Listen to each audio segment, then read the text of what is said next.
So guys, this joke reopened something. Watch this.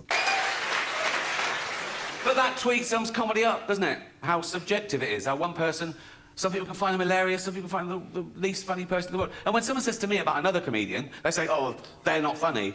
Even if I agree with them, I stand up and I say, well, you can't say that. You've got to say, you don't find them funny, you know? And I hate it when people say, that joke was offensive. I gotta say, no, you've got to say, you found it offensive. Because it's all about feelings, and feelings are personal. And there's loads of types of comedy, and comedy evolves, you know? There's a new type of comedy at the moment called woke comedy, right? No, it's very progressive, you know? There are some clubs now where the comedian has to sign a thing saying he won't say anything contentious or he won't say anything that could offend anyone. It's a safe space for the audience. Woke comedy. And I tried to watch a bit of it, and I decided I'd rather watch Louis C.K. masturbate. Can't mention him anymore. He's cancelled. Not enough to apologise and move on. You got to... Like poor Kevin Hart. See, Kevin Hart, he got the job hosting the Oscars. It was his best day ever. He was on Twitter going, oh, I've wanted to do this all my life, right? And then someone found these 10-year-old tweets, right? That they were sort of childish, sort of shitty, homophobic tweets. It was about his son. He was mucking around. He said, oh, my son's doing so-and-so. I hope he's not gay. There was a massive backlash. He went, oh, sorry, I'm not homophobic. Really sorry. He deleted them, right? And said, I'm really sorry.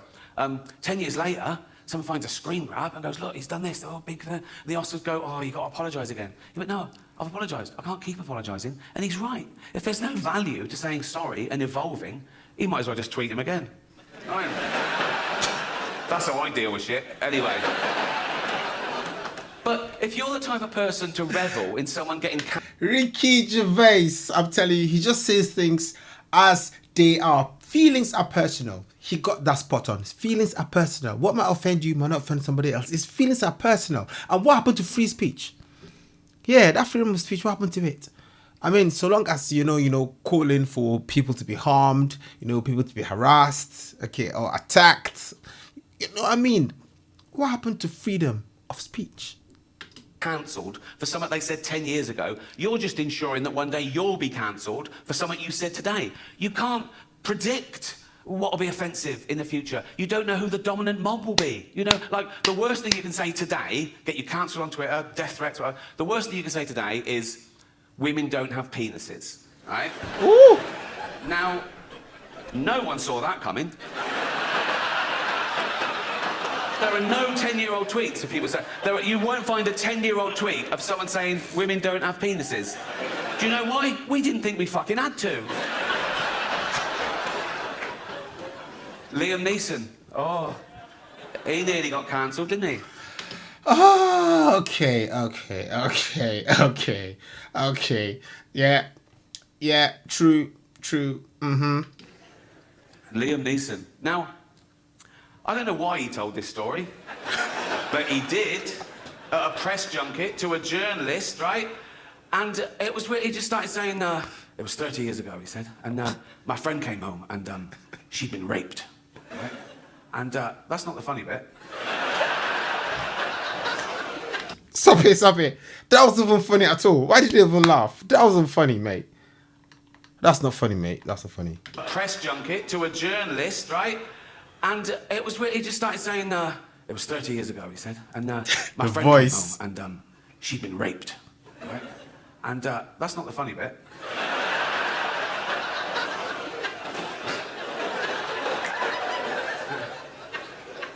He said, she'd been raped. I said, what did the guy look like?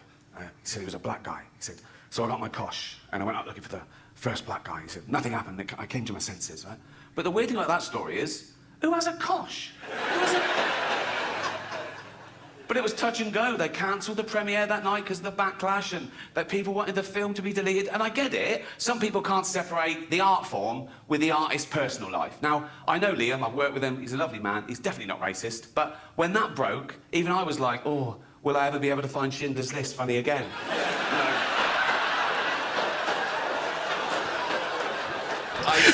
I do still find it funny, obviously.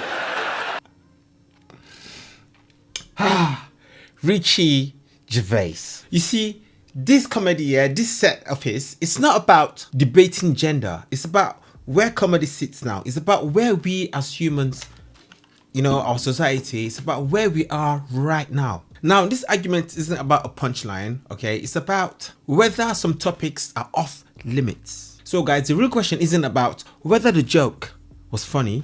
It's who decides what comedy is allowed to touch. And that line keeps moving.